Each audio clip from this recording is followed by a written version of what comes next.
The crystal chandeliers of the Grand Meridian cast perfect light across our table, highlighting the disdain on my sister Victoria's face. She'd chosen this restaurant specifically, the most exclusive dining room in the city's premier luxury hotel, to make a point. Several points, actually. "Sarah, are you sure you can afford to split the bill evenly?" Victoria asked, her voice dripping with concern that fooled no one. "I know things have been tight for you lately." I set down my water glass carefully. "I'm fine, Victoria. Thank you for your concern. It's just that Mom mentioned you're still renting that tiny apartment in Riverside," she continued, addressing the entire table now. My parents, my brother Marcus, his wife Jennifer, and Victoria's husband David all turned to look at me. "At your age, Sarah. Still renting?" Mom shifted uncomfortably. "Victoria, it's my birthday. Can we just—" "I'm only trying to help," Victoria interrupted, her hand finding Mom's across the table. "Family looks out for each other. That's why David and I bought Mom and Dad that timeshare in Aspen. Real property. Real investment." David nodded, his arm draped possessively across the back of Victoria's chair. "It's about building wealth, Sarah. Not throwing money away on rent every month." I took another bite of my salmon. It was perfectly cooked.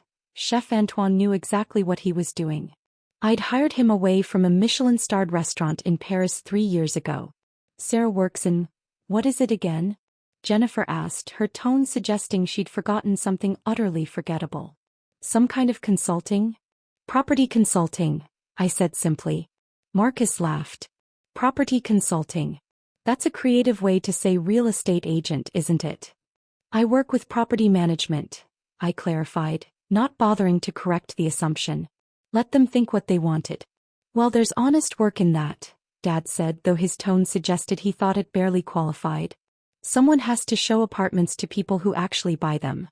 Victoria leaned forward, her designer bracelet, her anniversary gift from David, catching the light. "Speaking of which, Sarah, have you given any thought to what we discussed? About moving back home for a while? Just until you get on your feet properly." "I'm on my feet just fine." "Are you, though?" Victoria's concern was so practiced it almost looked genuine. "Mom mentioned you drive a 10-year-old Honda. And you haven't taken a real vacation in— how long?" "I've been busy with work. Busy showing studio apartments in questionable neighborhoods," Marcus added. "That's not the same as actually being successful, sis." The waiter approached with dessert menus and Victoria waved him away. "We'll order the birthday cake we brought. It's from that bakery on Fifth Avenue. $300, but Mom's worth it." $300, Jennifer echoed, making sure I heard the price. "Of course we'll split the cost of the cake evenly too," Victoria said, looking directly at me. "That's about $50 each. Plus your share of dinner. Your portion should be around $230. Can you manage that, Sarah? If not, David and I can cover you. We don't mind helping out family." I smiled. "I can manage. It's just that $280 total is probably significant for your budget," Victoria pressed. "There's no shame in accepting help." Mom's face was flushed. "Girls, please. Can we just enjoy?" "We are enjoying," Victoria said brightly. "I just want to make sure Sarah isn't struggling silently. That's what big sisters are for." She turned to me, her expression shifting to something resembling pity. "You know, Sarah, the firm David works for is hiring administrative assistants. It's entry-level, but it's stable. Benefits, regular paycheck, opportunity for advancement. I could put in a word. I'm not looking for administrative work." "Pride," Dad muttered into his wine glass. "That's always been your problem, Sarah." "I'm just saying," Victoria continued, "at 32, you should be thinking about your future. Retirement accounts. Property ownership. Building something real. Not just scraping by month to month showing apartments to other people." Marcus signaled the waiter. "Another bottle of the Chateau Margaux. The 2015 if you have it." "That's $400 a bottle," Jennifer whispered to me loudly enough for everyone to hear. "But it's a special occasion. Sarah might prefer something more modest," Victoria suggested. "No judgment. We all have different budgets." "The Margaux is fine," I said. Victoria's eyebrows rose. "Are you sure? Your share of that bottle alone would be about $65. On top of everything else." "I'm sure." She exchanged a look with Marcus. That look I'd seen my entire life. The one that said they were humoring their little sister who didn't quite understand how the real world worked. Dad cleared his throat. Sarah, your mother and I have been discussing something. About your grandmother's jewelry. My hand stilled on my fork. The pieces are valuable, he continued. Heirlooms. And we've decided they should go to Victoria and Jennifer. They have homes to display them properly, safe deposit boxes at reputable banks. You understand. Those were supposed to be divided between all of us, I said quietly. That was before we understood everyone's circumstances, Mom said, not meeting my eyes. Victoria has that beautiful display case in her foyer. The jewelry will be appreciated there. Protected. Protected from what? From being sold off to pay rent, Marcus said bluntly. Let's be honest, Sarah. You're one bad month away from financial trouble. Grandma's jewelry is too valuable to risk. Victoria reached across to pat my hand. When you get more established, we can discuss it again. Think of this as us keeping the jewelry safe for the whole family. The waiter returned with the wine, making a show of presenting the label to Marcus. The 2015 Chateau Margaux, sir. Excellent choice. As he poured, Victoria continued her campaign. You know what might really help you, Sarah? If you stop trying to keep up appearances. There's no shame in admitting you're at a different life stage than the rest of us. David and I have the penthouse in Harbor Tower. Marcus and Jennifer just bought that colonial in Westchester. Mom and Dad have their house paid off plus the timeshare. And you? Have a rental in Riverside, I finished. Exactly. And that's okay. Not everyone can be successful in the same way. Some people are late bloomers. Some people just find their level. David nodded sagely. The sooner you accept where you are, the sooner you can make realistic plans. Maybe find a nice roommate to split costs. Victoria mentioned you live alone. That's really not financially prudent at your income level. My income level, I repeated. Well, whatever real estate agents make from commission, he said dismissively. It can't be much, especially in the rental market. Those commissions are tiny. Jennifer leaned in conspiratorially. I have a friend who's looking for a roommate. She's 55, very clean, doesn't make much noise. She'd probably only ask for $500 or $600 a month in rent from you. It would help so much with your expenses. You want me to rent my apartment to a 55-year-old roommate? Share your rental, Jennifer corrected. And yes, pride won't pay your bills, Sarah. The sommelier approached our table, but before he could speak, Victoria held up her hand. We're fine for now, thank you. He hesitated, his eyes finding mine for just a moment. I gave him a subtle shake of my head and he retreated. See, that's another thing, Victoria said, having noticed the exchange. You can't just wave away waiters like you're someone important. These people work for tips, Sarah. They need to do their jobs. I wasn't. You were dismissive, she insisted. That's exactly the kind of behavior that comes from insecurity. You can't afford to eat places like this regularly, so when you do, you overcompensate. You try to act like you belong. Marcus swirled his wine. Remember when we were kids and Sarah used to pretend she owned that playground near our house? She'd tell other kids they needed her permission to use the slide. Everyone laughed except Mom, who at least had the grace to look uncomfortable. I was 7, I said. But the pattern was already there, Victoria said, her psychology degree from 15 years ago apparently qualifying her to psychoanalyze me. Delusions of authority. Pretending to have power you don't actually possess. It's a coping mechanism for feeling inadequate. I don't feel inadequate. Of course you don't think you do, she said kindly. That's how defense mechanisms work. The waiter brought Mom's birthday cake, an elaborate creation with gold leaf and sugar flowers. Everyone sang, Mom blew out the candles, and Victoria made sure to photograph everything from multiple angles for her social media. This is the life Mom deserves, Victoria announced. Luxury. Quality.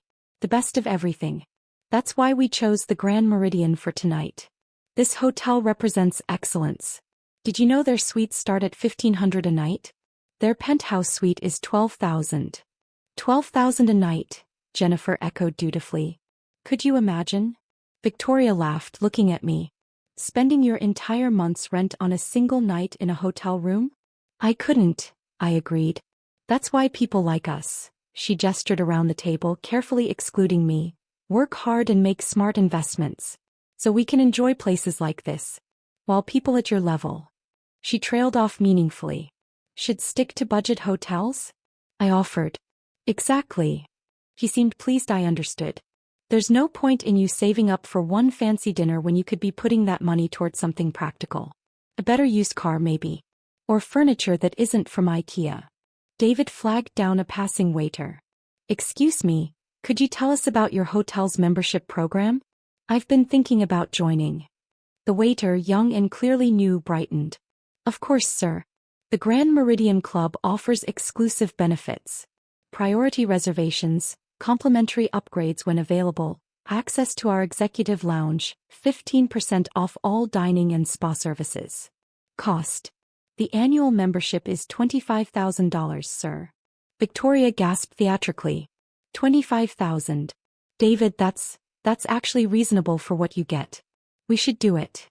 Consider it done, David said, pulling out his platinum credit card. Sign us up. The waiter looked uncertainly at the card. I'll need to have our membership coordinator process this, sir. If you could give me just a moment. Of course, David said magnanimously. Take your time. We're celebrating here.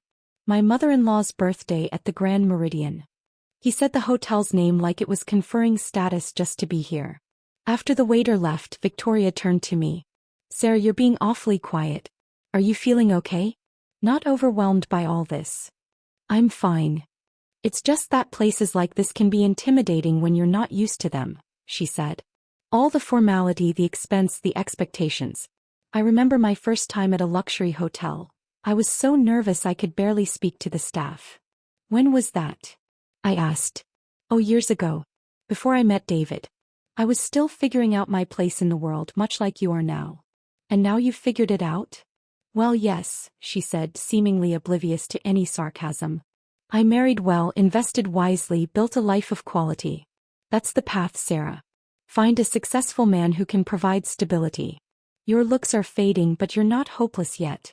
If you lost some weight, updated your wardrobe, maybe got some professional highlights in your hair. Victoria, Mom said weakly. I'm helping, Victoria insisted. Someone needs to give Sarah honest advice. She's clearly not making good decisions on her own. Marcus stood to refill his wine glass from the new bottle. The real question is, how are you going to pay for your share of tonight, Sarah? Did you bring enough cash, or are you going to make us wait while you run to an ATM? I have my card. A debit card, I assume? Jennifer asked. Just make sure you have enough in your account. The overdraft fees are brutal. I'm aware. Are you sure you don't want us to just cover you? Victoria pressed. Seriously, Sarah, I know you're proud, but $345 is a lot of money for someone in your position. With the wine, cake, your entree, appetizers, let us treat you. Early Christmas present. I can pay my share. But should you? Dad asked. Your mother and I worry about you, Sarah. You're living paycheck to paycheck, one emergency away from disaster. Maybe it's time to swallow your pride and accept that you need help. I don't need help. Victoria sighed dramatically. This is exactly what I'm talking about. Denial. Sarah, listen to me as your older sister who only wants what's best for you. You're not doing well. Your life is not where it should be at your age. And instead of accepting help from people who love you, you're clinging to this fantasy that everything is fine. Everything is fine. You drive a 10-year-old car. Victoria nearly shouted. You live in a rental apartment in a mediocre neighborhood.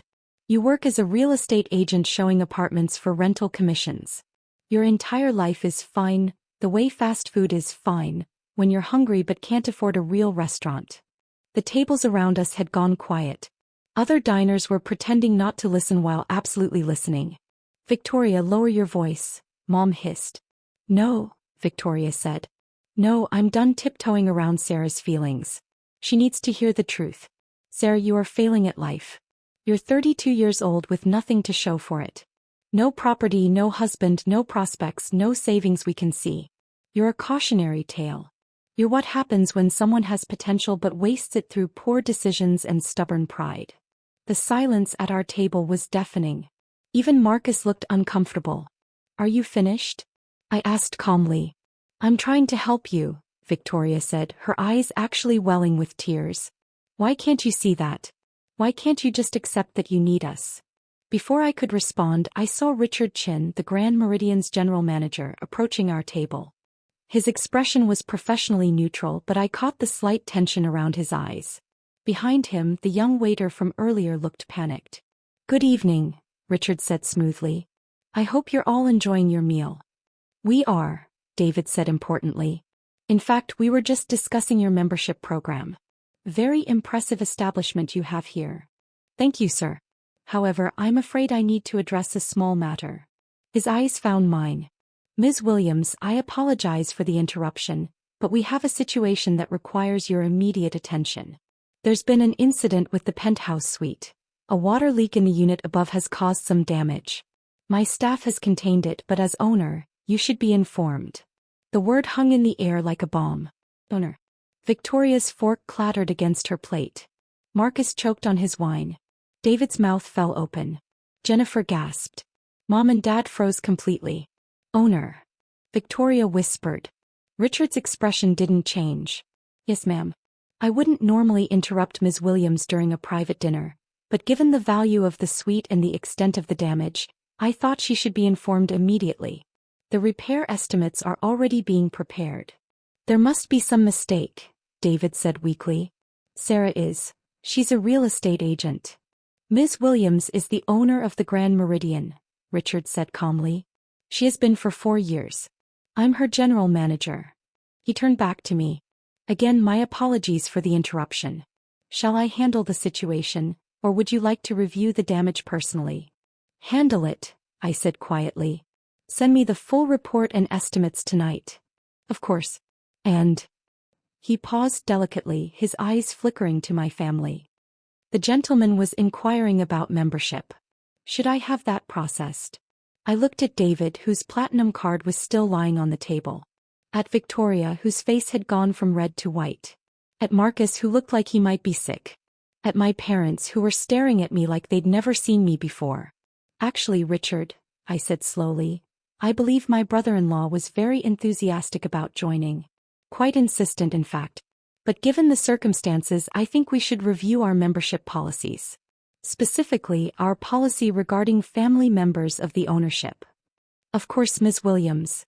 I'll have our membership coordinator prepare the relevant documentation for your review." "Should I?" He hesitated meaningfully. "Should I also review the current list of complimentary memberships we've extended? I believe there may be some updates needed." Victoria made a sound like a wounded animal. "Wait," Marcus said, his voice cracking. "Sarah, you own this hotel?" "I own the Grand Meridian," I confirmed. "And 3 other luxury properties in the city. Plus the management company that oversees 12 additional hotels across the country. Property consulting, like I said." But how?" Jennifer stammered. "I started with one distressed property 11 years ago," I explained calmly. "Fixed it up, sold it for profit, reinvested. Built a portfolio. Eventually moved into luxury hospitality. It's been quite successful." "How successful?" Dad asked, his voice barely audible. Richard smiled slightly. "The Grand Meridian alone generates approximately $43 million in annual revenue.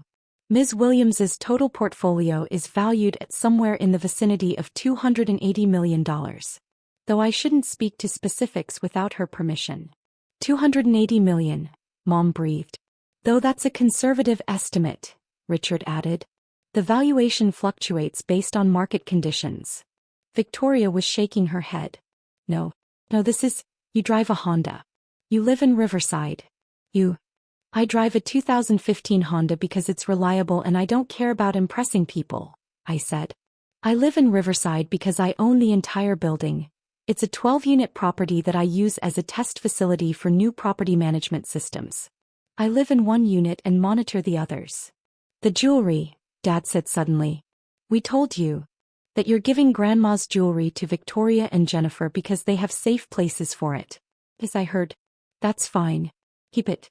I have safety deposit boxes at 3 different banks containing about $4 million in various valuables and emergency assets. Grandma's jewelry is sentimental, but I'll survive without it." "4 million," Marcus echoed faintly. Richard glanced at his watch. Ms. Williams, I should attend to the penthouse situation. Unless you need me to stay. No, go ahead. Handle it. He nodded and turned to leave, then paused. Oh, and sir. He looked at David. Regarding the membership application, I'm afraid our membership committee will need to review all applications more carefully going forward. Can take several weeks. We'll be in touch. After he left, the silence at our table was absolute. Around us, other diners were definitely not pretending anymore. They were openly staring. How long? Victoria finally asked, her voice trembling. How long have you been? How long have you owned this place? 4 years. I bought it after the previous owner ran into financial trouble. Got it for $63 million, well below market value. It's worth about $140 million now. And you let us. She couldn't finish. Let you what? Criticize my car? My apartment? My job? Tell me I need to find a roommate and dye my hair and lose weight and marry someone successful because I clearly couldn't be successful myself. I kept my voice level. Yes, I let you do all of that. Because I wanted to see how long it would take before one of you asked me how I was actually doing. Really asked. Really cared. That's not fair, Jennifer protested weakly. Isn't it? Victoria, how many times have you invited me to family dinners in the last year? She said nothing. 12 times. And at every single one, you've made some comment about my finances, my choices, my life.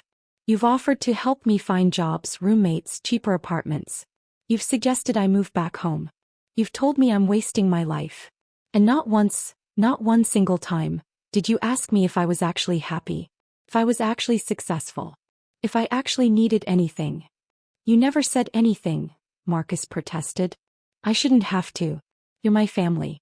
You should have looked beyond your assumptions and seen me. Actually seen me. Mom's hands were shaking. Sarah, sweetheart, we didn't know. You didn't want to know. It was more comfortable to believe I was failing. To believe you all were succeeding and I wasn't.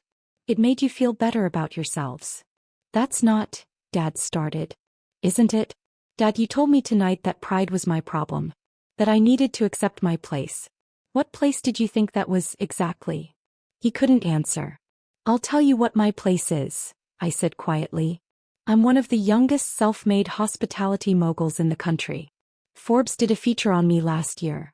I'm sure none of you saw it since you'd already decided I was barely scraping by. I sit on the board of 3 charitable foundations. I employ over 800 people across my properties. I own more real estate than everyone at this table combined. And I did it all myself without family money, without a husband to provide stability, without compromising who I am or what I believe in. The waiter appeared with our check, nervously setting it in the middle of the table. Victoria had gone completely silent, tears running down her face. Marcus was staring at the tablecloth. Jennifer looked like she wanted to disappear. My parents just looked old suddenly and very small. Your shares of tonight's dinner, I said, pulling out my Black American Express card. The Centurion card that required you to spend at least $250,000 annually. Victoria, you were very concerned about me paying $345. Would you like to know how much I spent on Mom's actual birthday present? What present? Mom whispered. The timeshare Victoria and David bought you in Aspen? I own the building. The whole building. 12 units. I'm giving you the deed to one of them. It's yours free and clear. Worth about $1.2 million. Happy birthday. Mom started crying. But let's talk about tonight's bill, I continued. $345 for my share. Dinner for 7 at my own hotel where I employ every person who served us tonight, who cooked our food, who poured our wine, who will clean this table after we leave. Honestly, the whole dinner is complimentary, but we can split the bill if that's what you prefer. I place my card on the check. Actually, no. This one's on me. All of it. Including the $400 bottles of wine Marcus ordered. Including the $300 cake. Including the membership David was so eager to purchase. Though I'm afraid that particular offer might be rescinded. Sarah, Victoria started. I'm not finished, I said, my voice still calm but with an edge now. Richard mentioned complimentary memberships. Would you like to know who currently holds those? Mom and Dad have had them since I bought this hotel 4 years ago. Full access to everything, Complimentary suite upgrades, spa services, dining, all of it. I gave it to them thinking they'd use it, maybe ask me about it, maybe realize their daughter wasn't actually failing at life. Dad's face crumpled. We never used it. We thought it was some kind of promotional thing. We didn't realize that it came from me. Of course you didn't. Because you'd already decided what my life looked like. I stood up. Dinner is paid for. The hotel staff will bring your cars around whenever you're ready to leave. Drive safely. Where are you going? Mom asked. I have a water leak to assess. I'm the owner, remember? These things require my attention. Sarah, please, Victoria said, her voice breaking. Please, I'm so sorry. I didn't know. I was horrible to you. I was so horrible, and I'm so sorry. I looked at her. Really looked at her. The designer clothes, the expensive jewelry, the carefully constructed image of success. And underneath it all, I saw what I'd missed before: fear. She'd been afraid all along that she wasn't enough, wasn't successful enough, wasn't special enough. And she'd dealt with that fear by deciding I was beneath her. You were horrible, I agreed. All of you were. But here's the thing, Victoria. I don't need your apology. I don't need anything from any of you. I never did. I have everything I need, everything I built, everything I earned. What I don't have is a family that sees me for who I actually am. We see you now, Marcus said desperately. Now that you know about the money, you mean? Now that you know about the hotels and the portfolio and the Forbes article. But you didn't see me an hour ago. You didn't see me last month or last year or 4 years ago when I bought this place. You saw what you wanted to see. What was convenient to see. I picked up my purse. I need to go. Richard will ensure your membership coordinator contacts you about returning your complimentary access cards. Mom, Dad, yours are still active. Use them or don't, it's your choice. But going forward, family dinners at my properties might be complicated. You can't just leave, Jennifer said, finding her voice. We're your family. You're people who share my DNA, I corrected. Family is supposed to support you. Believe in you. See the best in you. You all saw what you wanted to see. Someone you could look down on, someone who made you feel better about your own choices. That's not family. That's just cruelty with a biological excuse. I walked away from the table, through the restaurant, past the other diners who were definitely not pretending anymore. In the lobby, Richard was waiting. The penthouse? I asked. Being handled. I'm sorry about the timing, but I thought you should know. You did the right thing. I paused. And thank you for the membership committee comment. That was inspired. He smiled slightly. I've worked for you for 4 years, Ms. Williams. I know how you handle people who underestimate you. Cancel the complimentary memberships for everyone except my parents. Already done. I took the liberty as soon as I understood the situation at your table. You're worth every penny I pay you, Richard. Speaking of which, he said carefully, should I anticipate any fallout from this evening? Probably. They might try to make a scene, demand to speak to the owner, which would be awkward for them. They might leave negative reviews online about being mistreated, which will be interesting since I own the hotel. They might tell people I'm lying about owning this place, which will make them look foolish when those people can easily verify the truth. And if they contact you directly? They have my number.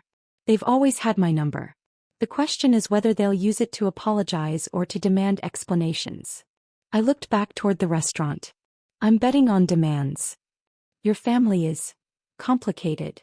My family is what happens when people spend so much time creating an image of success that they forget to notice when someone actually achieves it. I headed toward the elevator. I'll be in the penthouse if you need me. Ms. Williams. Richard called after me. For what it's worth, you handled that with remarkable grace. Grace is easy when you have nothing to prove, I said. The hard part is remembering that before situations like tonight force you to prove it anyway. The elevator doors closed and I rode up to assess the water damage in a $12,000 night suite that I owned, in a hotel that bore my name on the deed, in a life that I'd built brick by brick while my family decided I was barely scraping by. My phone started buzzing before I reached the top floor. Text messages flooding in. Victoria, please call me. I'm so sorry. I love you. Marcus, Sarah, we need to talk. This is insane. Why didn't you tell us? Jennifer, I feel terrible. Can we please start over? Dad, Your mother is very upset. Call us.